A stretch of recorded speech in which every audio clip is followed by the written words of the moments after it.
Good evening, brothers. Good evening.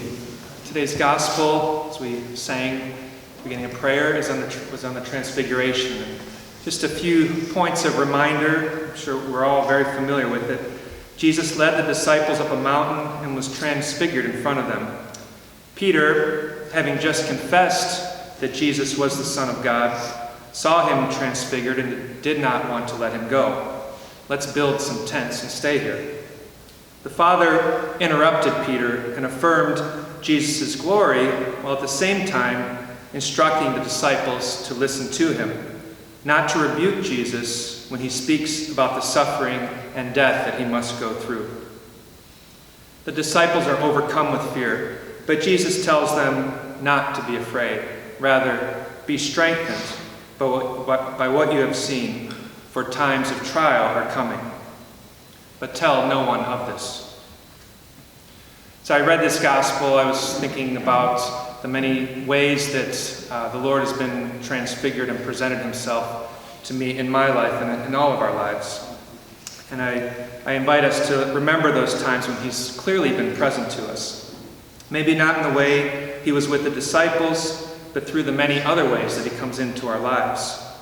Through his body, the church, through those who have led us to our faith, the people who have walked with us and encouraged us through times of trial, the times we have been consoled by his Spirit through prayer on retreats, at Mass, through spiritual direction, those prayers of thanksgiving after a good confession, and the sacraments, remembering the meaning of our baptism, when we were reborn as children of God and marked by a permanent adherence to Christ. And his daily coming to us in the Eucharist, feeding us and making us into his body, the church. In all these ways, Jesus has led us up the mountain and revealed himself to us. By looking back at where we have been, we can confidently look forward. The Father knew what trials were ahead for Jesus and the disciples. His admonition to listen to him are not to be taken lightly. The words of the Lord in the gospel are there for us to continually go back and listen closely and allow ourselves to be transformed and strengthened.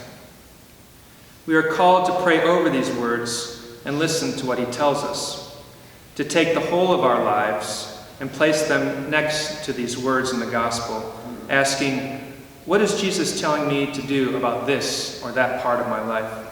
How is he asking me to act or respond? To do this, we must take time out of our day, spend time quieting ourselves, reading his word and what the tradition of our church says about it, talking to our brothers about how he is coming alive in our own lives, challenging us to become holier, to live the Capuchin life we are called to in an authentic way.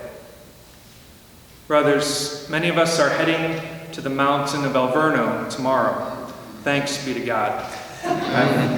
Myself have really grown to anticipate and appreciate these times together, where we can let our guards down a little bit more, listen to each other well, spend quiet time with the Lord in the chapel and in his creation, allowing him through all these ways to strengthen us and increase our hope.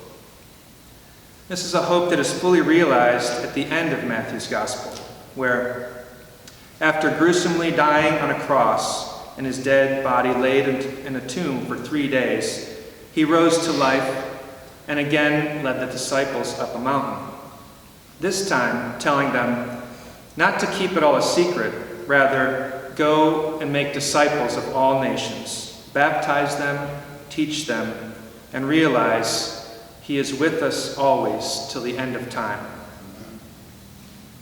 Lord, it is good that you are here with us. Amen. Amen.